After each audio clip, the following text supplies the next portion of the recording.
ne namų, o pradžios. Ir jos krūtinė tai ne kūnas, tai laiko šaltinis, tekantis iš tylos į būties kraujo taką.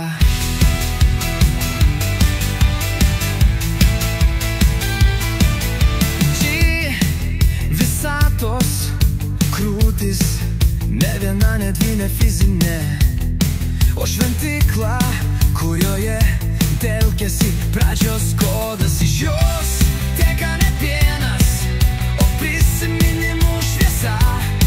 Iš jos ne geismas, o gyvybės susitarimas su pasauliu.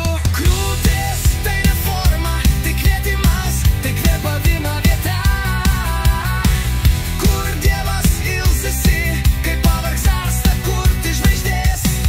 Ten slypi orgazmas, ne kūno virpesys, o dieviškas virpėjimas, kai kūnas, dvasia ir laikas sutampa vienoje akimirkoje. Tai ne pabaiga, tai ne pabaiga, tai pradžios blyksnis, kai materija virsta muzika. Ji atveria save ne vyrui, bet pačiam gyvenimui.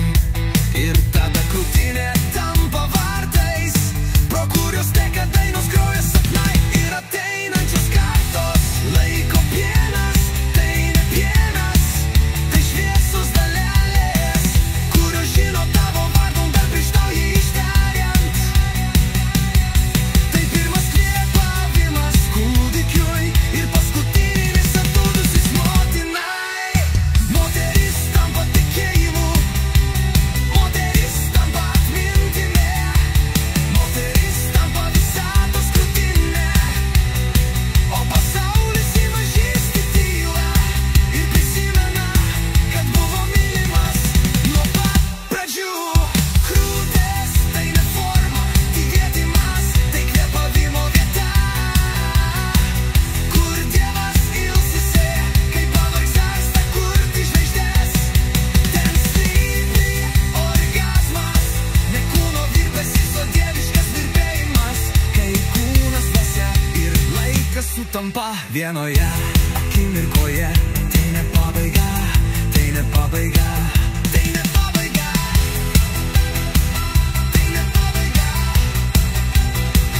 tai ne pabaiga, tai ne pabaiga. Krūtis tai ne forma, tai kvietimas, tai kvėpavimo vieta, kur Dievas ilsisi, kai pavargs arsta kurti žvaigždės. Ten slypi orgazmas, ne kūno virpesys, o dieviškas virpėjimas, kai kūnas, dvasia ir laikas sutampa vienoje